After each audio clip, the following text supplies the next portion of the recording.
શ્રી ગુસાઈજીએ કૃપા કરીને 3 સ્તોત્ર ન લખ્યા હોય તો જીવને શ્રી વલ્લભના સ્વરૂપનું, લીલાનું, ગુણનું જ્ઞાન કેવી રીતે થાય? એટલે સર્વોત્તમને પ્રગટ કરનારા પણ સર્વોત્તમ છે. જેમ શ્રી મહાપ્રભુજીમાં 2 ભાવ બિરાજે છે, ભગવત સ્વરૂપ અને સ્વામીની સ્વરૂપ, એમ શ્રી ગુસાઈજીમાં પણ બંને ભાવો બિરાજે છે. પંઢરપુરનો પ્રસંગ જો, નેત્ર જમલતા કીધી વાત, વચન દીધું હાથ, હું નંદન તમે તાત. સ્વયં ઠાકોરજી પોતે તો શ્રી વલ્લભને ત્યાં શ્રી વિઠ્ઠલનાથજી સ્વરૂપે પ્રગટ થયા, ભગવત સ્વરૂપ પણ બિરાજે છે, અને નિત્ય લીલામાં સ્વામીની સ્વરૂપે શ્રી ચંદ્રાવલીજીનું છે. બંને ભાવ શ્રી ગુસાઈજીમાં બિરાજે છે, એટલે શ્રી ગુસાઈજી પણ સર્વોત્તમ છે. જેની રચના કરી એ પણ સર્વોત્તમ છે, રચના પણ સર્વોત્તમ છે, અને રચના કરનાર પણ સર્વોત્તમ છે. અને આ ત્રણે સર્વોત્તમ છે, એટલા માટે જે તત્વ પ્રગટ થાય એ સર્વોત્તમ છે. આ સર્વોત્તમ સ્તોત્રમાં ભક્તિની રીત પણ બતાવી અને પ્રીત પણ બતાવી, સાધન અને ફલ બંનેનું નિરૂપણ કર્યું. શ્રી મહાપ્રભુજીના પ્રમાણ પ્રમેય બંને સ્વરૂપના દર્શન થાય છે.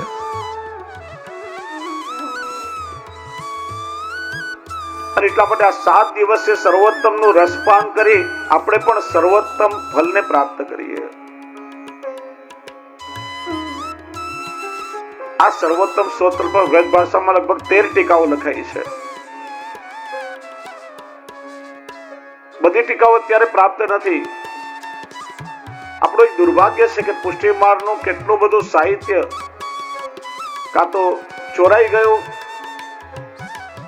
અથવા કેટલાક મહાનુભાવ કે ભગવદીઓ પાસે પ્રાચીન હસ્તલિખિત સાહિત્ય બિરાજે છે, તો આજ કોઈને દેખાડવા તૈયાર નથી.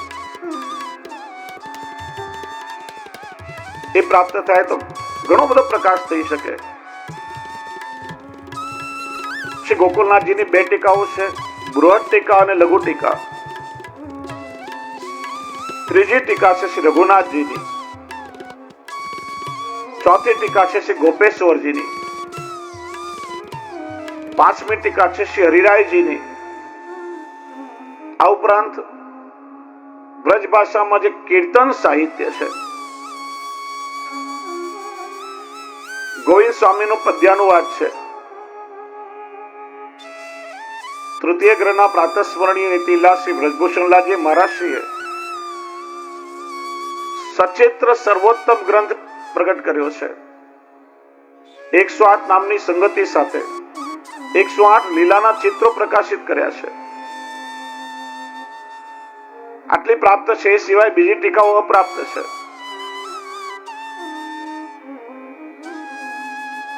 ને મારો પ્રયત્ન છે,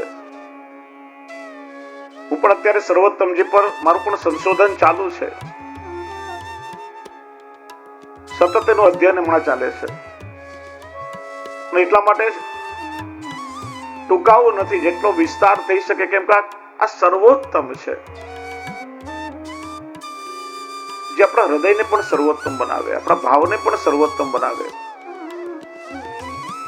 એટલે સંપૂર્ણ સંશોધન થઈ જશે તો શ્રી મહાપ્રભુજીના લીલાના ભાવાત્મક ચિત્રો સાથે થોડા સમયમાં સર્વોત્તમજીનો ગ્રંથ પ્રકાશન કરવાની ઈચ્છા છે, કે જેમાં વિસ્તારથી વૈષ્ણવ સર્વોત્તમજીને સમજી શકે, પ્રસંગો સાથે સમજી શકે. 2 પુસ્તકોનું મારું કાર્ય ચાલુ છે, બંને સચિત્ર, વલ્લભાખ્યાન અને સર્વોત્તમજી. આ 2 પુસ્તકોમાં સંપૂર્ણ પુષ્ટિમાર્ગનો સાગર સમાયેલો છે, જે એક વૈષ્ણવને ઉપયોગી થશે. આ સર્વોત્તમજીમાં કુલ 35 શ્લોકો છે, અને એમાં શ્રી મહાપ્રભુજીના 108 નામોનું નિરૂપણ કર્યું છે. જો 35 શ્લોકોમાં 6 શ્લોકો ઉપક્રમના છે, 26.5 શ્લોકમાં શ્રી ગુસાઈજી શ્રી મહાપ્રભુજીના 108 નામોનું દર્શન કરાવ્યું છે અને છેલ્લા 2.5 શ્લોક ઉપસંહારના છે.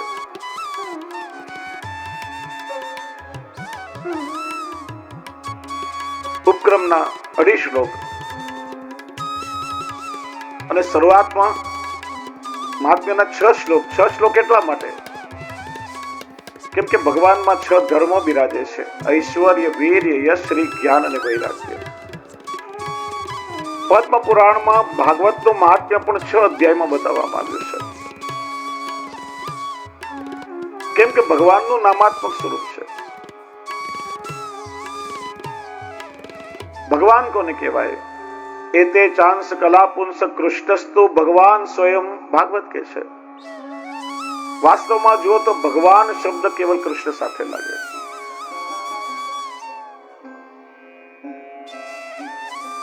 જેની પાસે ઐશ્વર્ય છે ઐશ્વર્યવાન, કોઈની પાસે જ્ઞાન છે તો જ્ઞાનવાન, સારું સ્વરૂપ છે તો સ્વરૂપવાન, સંપત્તિ હોય તો સંપત્તિવાન. એમ ઐશ્વર્ય, વીર્ય, યશ, શ્રી, જ્ઞાન, વૈરાગ્ય 6 ધર્મોનો સમૂહ એટલે ભગ, અને ભગને ધારણ કરે તે ભગવાન. 6 ધર્મો કેવલ કૃષ્ણમાં બિરાજે છે.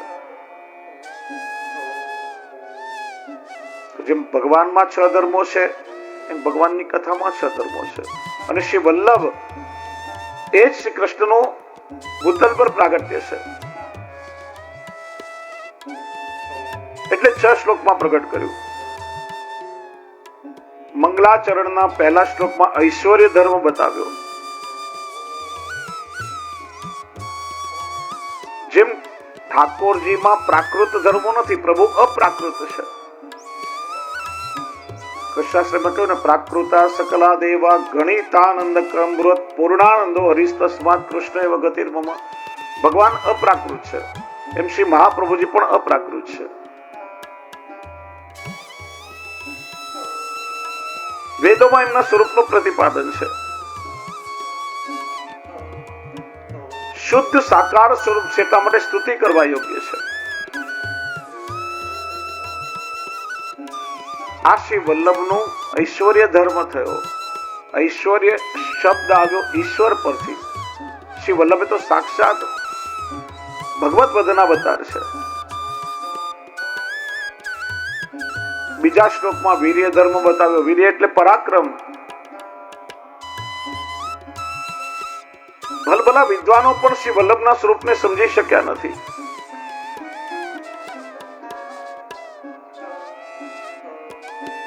ઠાકોરજીના સ્વરૂપ અને લીલાઓને સમજી શક્યા નથી. આજે પણ ભાગવતજીને ભગવદ ગીતા પર ચિંતન થઈ રહ્યા છે, સંશોધનો થઈ રહ્યા છે. મન ઘડંત વેદ અને ભાગવતના અર્થઘટન એ સમયમાં થતા હતા. જેના મનમાં જે બે અર્થો કહેતા હતા ત્યારે એ ભગવદ લીલાનું શુદ્ધ સ્વરૂપ શ્રી વલ્લભે બતાવ્યું છે. શ્રી ભાગવત ગુડાર્થ પ્રકાશન પરાયણ. ભાગવત રૂપી અમૃતના સમુદ્રનું મંથન કરી એના ગોળ રહસ્ય પ્રગટ કરવા માટે આપનો અવતાર એ આપનો વીર્ય ધર્મ છે. 3જા શ્લોકમાં શ્રી વલ્લભનો યશ ધર્મ બતાવ્યો. ઠાકોરજી વિચાર્યું કે મારો લીલા ગુણગાન ગાવાનું સામર્થ્ય મારામાં અથવા સ્વામીજી સિવાય બીજામાં નથી, કેમ કે ત્રીજું કોઈ સમજી શકે જ નહીં. મારે મારી લીલાનો રસને પ્રગટ કરવો છે.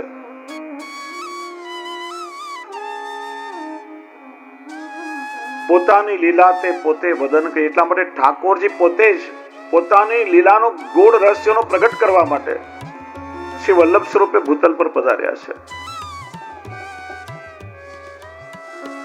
શ્રી વલ્લભ ઠાકોરજીના મુખારવિંદ સ્વરૂપ છે. એટલા માટે એ જ કેવલ પ્રભુની લીલાના યશનું પ્રતિપાદન કરી શકે.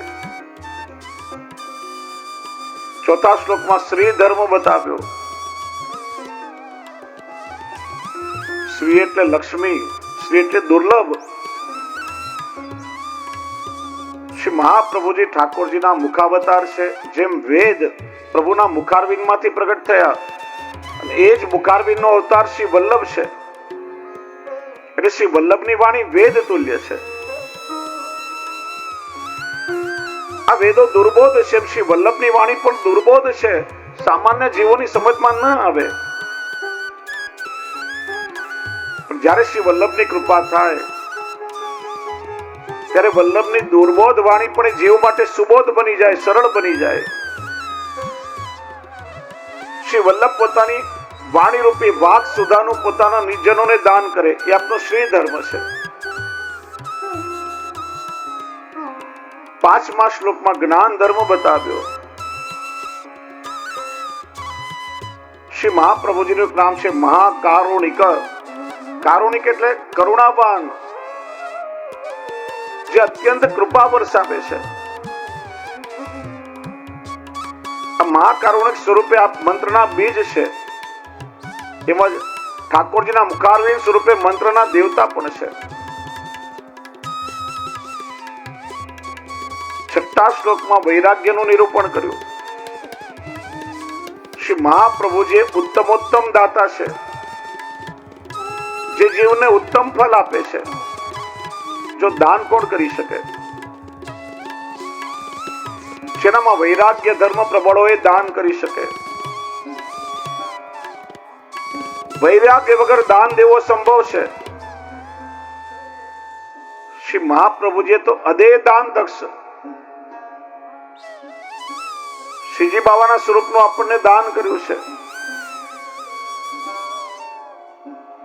તો 6 ધર્મો જેમની અંદર બિરાજે છે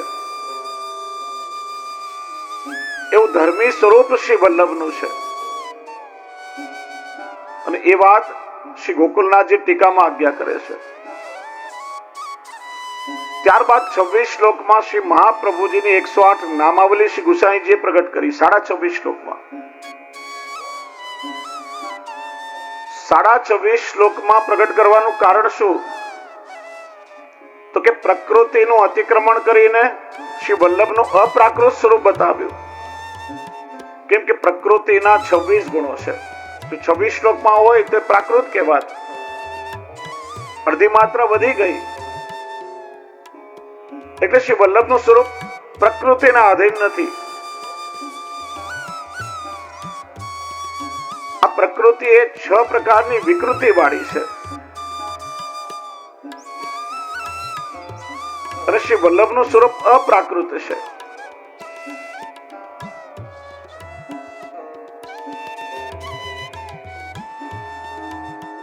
શ્રી મહાપ્રભુજી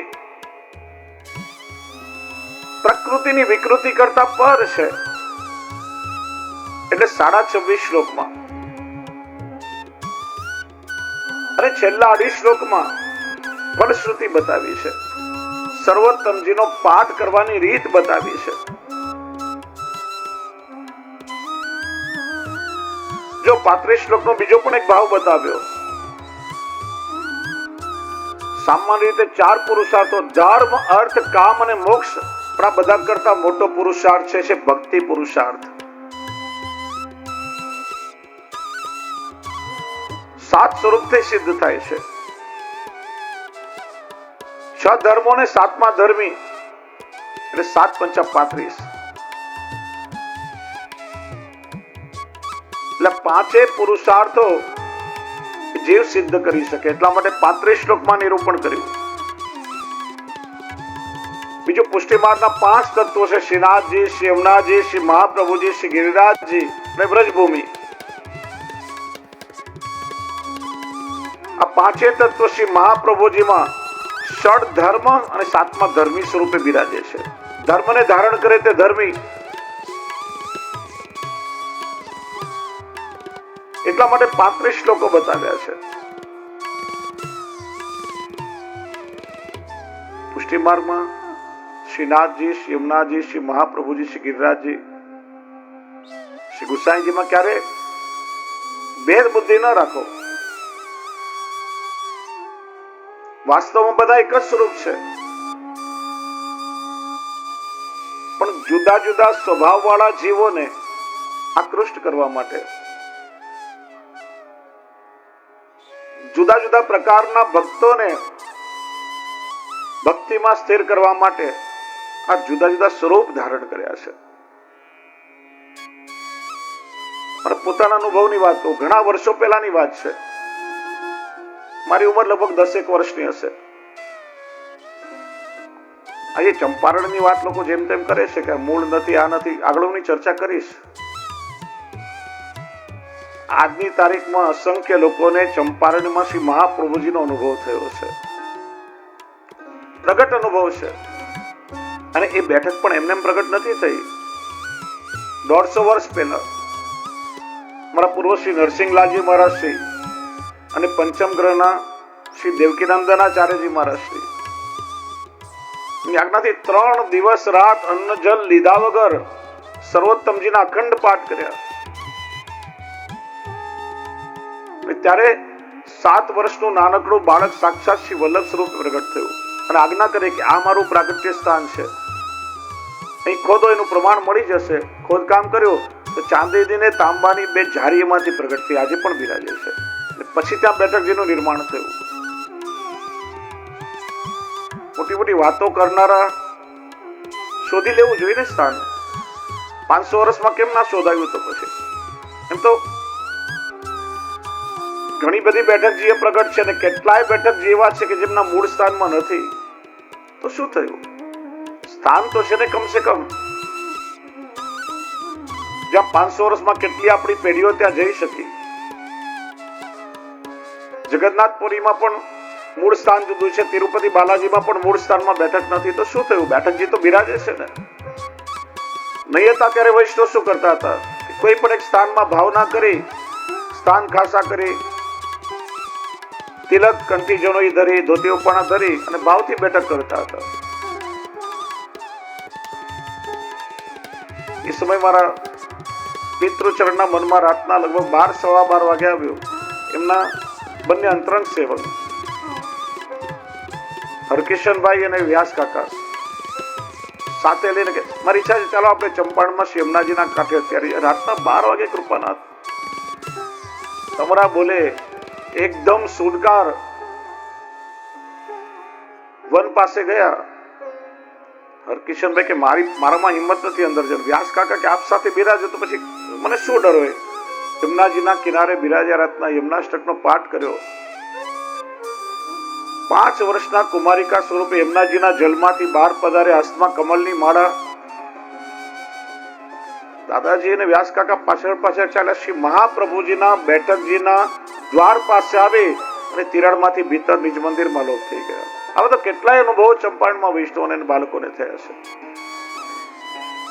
થોડા વર્ષો પહેલા એક વૈષ્ણવે આવી રીતે 3 દિવસ રાત અખંડ જાગી સર્વોત્તમજીના પાઠ કર્યા અને સવારે શ્રી મહાપ્રભુજીને જગાડવા ગયા તો સૈયાજી પર નાના નાના કંકુના ચરણારવિંદના દર્શન એમને થયા. અનેક વૈષ્ણવને અનુભવ થયો છે. રાત્રે કોઈ વનમાં રોકાતું નથી. રાત્રે જૂના સમયમાં અગાસીમાં અમે લોકો સૂતા હોઈએ, 2-2 વાગે આંખ ખોલે તો નુપુરનો ધ્વનિ, પખાવજ, વાજિંત્રોનો ધ્વનિ સંભળાય. એ તરફ બેઠક તરફ દ્રષ્ટિ કરીએ તો વનમાં આમ ચારે તરફ મસાલો પરથી એવા દર્શન પણ ઘણાને થયા છે. એટલે એક આ અનુભૂતિની વસ્તુ છે. બધી વસ્તુના પ્રમાણ ના હોઈ શકે. આ માર્ગ પ્રમેયનો માર્ગ છે.